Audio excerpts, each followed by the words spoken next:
The Nigerian Meteorological Center forecasted that there will be much rainfall in 2012. This weather forecast was in 2011. As time went by, days ran into months. 2011 rolled away to pave way for the arrival of 2012. The warning persisted.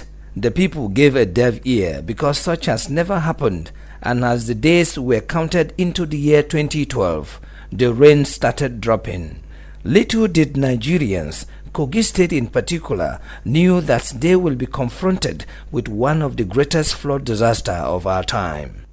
As waters from heaven in form of rain began dropping and was becoming too much, the National Emergency Management Agency NIMET sent an alert to Nigerians, mostly states around Rivers Niger and Benue. They are Niger, Kogi, Kwara, Kebbi, Anambra and Delta states. These states are to move to higher ground for safety because Lagdon Dam in Cameroun, Jeba and Kanji dams in Nigeria had attained their highest water levels. Therefore, the threat has created a high risk of imminent flooding in the downstream of Niger and Benue rivers. The rains continued to fall. The water level of the River Niger and Benue continued to rise. The dams in both countries, Nigeria and Cameroun, could not hold on for too long, and so the floodgate of the dams had to be opened to remedy the dams from total collapse. As the floods traveled from the northern part of the country, Kogi State had to pay the price of receiving the two heavy floods that emptied into Lokoja because of her geographical location as the confluence state.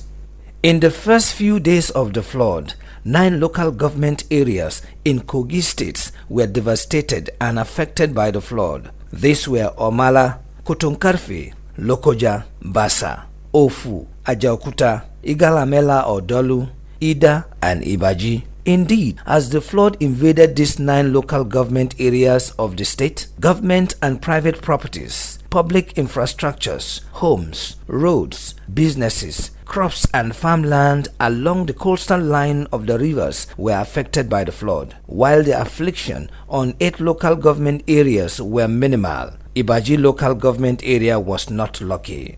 Most victims of the flood were mainly farmers who lost farmlands and 80% of their food crops such as rice, yam, cassava, sugarcane and fish ponds to the flood. The flood left pains and sorrow. The flood in Ibaji and the damages done to the people became so peculiar because of their terrain. Ibaji local government area has a land size of 1,377 square kilometers with a population of over 200,000 and consisting of 91 communities. While some affected local government areas had to lose one or few of their political wards to the flood, Ibaji's case was different as it was the entire 10 political wards that make up the local government area that was submerged. The people of Ibaji were trapped as there was no dry land for them to run to. At this point, it was obvious that Honorable David Inaogu, the then liaison officer 1 of Ibaji local government area, had to cry out for help. The waters that they had known and lived with suddenly became their enemy. Every year we look forward to good volume of water. But when in the past year water became beyond human control, not just it became an enemy, it became a friend who could no longer contend with.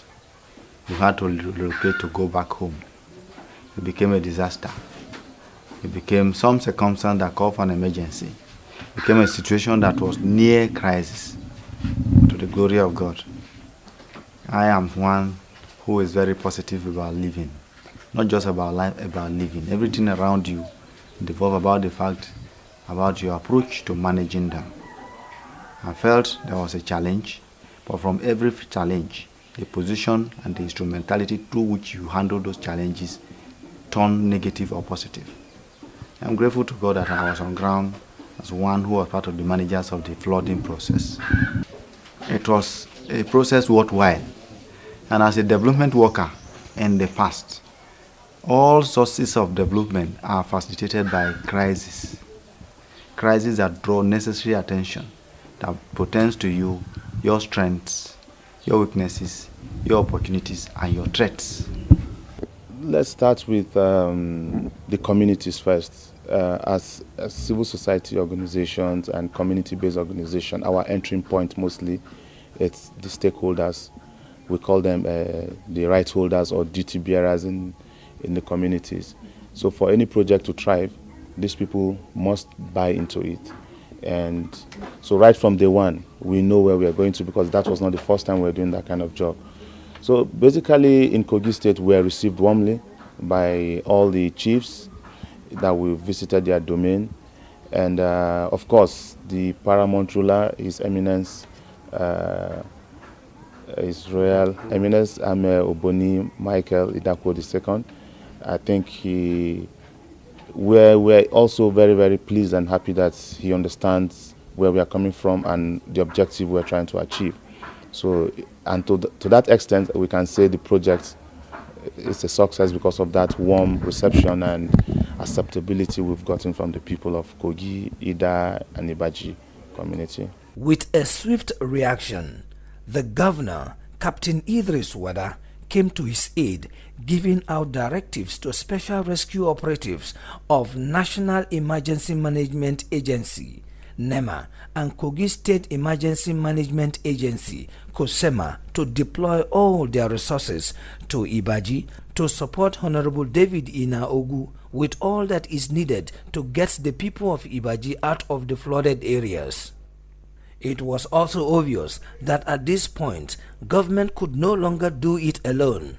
Support from individuals, corporate organizations, NGOs, Christian and Muslim communities showed a helping hand to the people of Ibaji. Talking about Ibaji specifically, CiSCOPE came into Ibaji in 2010 because we are one of the steering committee members of Voices for Food Security, which is a platform, a national platform where we actually advocate for improved investment in terms of quality and quantity in the agricultural sector. And Ibaji is 100% an agricultural, rural-based community. So we thought we were going to use that project, which was mainly an advocacy and campaign project funded by Oxfam Great Britain, another international organization that works in the area of livelihood and poverty eradication. So we identified Ibaji as one of those areas where we can actually use our campaign project and advocacy to raise the issues they are facing every day in terms of access to market, access to inputs in the agricultural produce, access to roads, and the general poverty level of the community. So that was when we started in 2010. That was how we started in 2010, mainly in about 3 communities around in Anocha, Ihile, and Odeke. We were really talking to people to see how we can put them into groups and take them to the next level by creating an interface between them and other extension agents and other agro input allied agro dealers who may not be necessarily based in Kogi State. So that was where we were before the flood came in. When the flood came, who did I see? Peter came again, full of zeal. It was time to actualize those dreams in the proposals we have put in place. So CiSCOPE had developed this, and his partners, he was freer. I'm glad and I'm grateful to all who had interacted and are giving him this support for the intervention. And then he had come here in the flood days.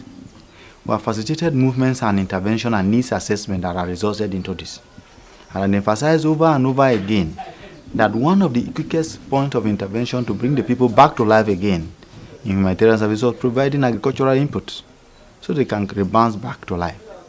And another one was humanitarian services in those basic needs that will give them assurance and someone cares for them. And then Peter went to work. His partners are cooperating. And today, the people are getting facilities. They're able to capture a good number of households where they want to work, capture communities that are cooperating with them, and actually identifying the needs. And to God be the glory. What they are giving to the people in input, rice seedlings, yam seedlings, care kits, dignity kits as they are called. And dignity kits contain basic items that someone will need to keep going. toothbrush, toilets, serviettes, and all that. These are things that have been properly encapsulated in their needs assessment, and the people are responding to them positively. And I think they are intervening in very critical areas. We're in Nigeria because IRC is a global organization that responds to the worst emergencies, both natural, man-made, as well as crisis and conflict all over the world. And we saw in Nigeria a tremendous need after the floods of last autumn to respond and meet the needs of people who are here on the ground.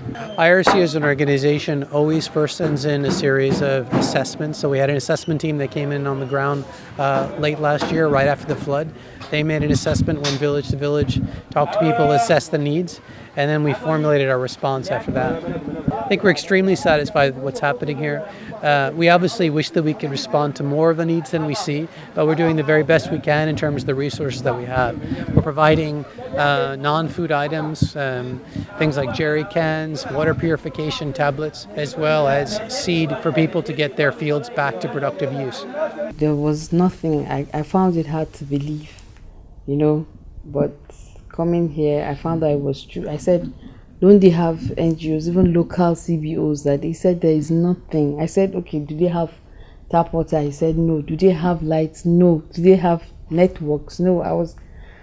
And I know I'm a Nigerian, of course, we know the realities on ground, but for me, it was really surprising that I could come to a place that there was total, not even inadequate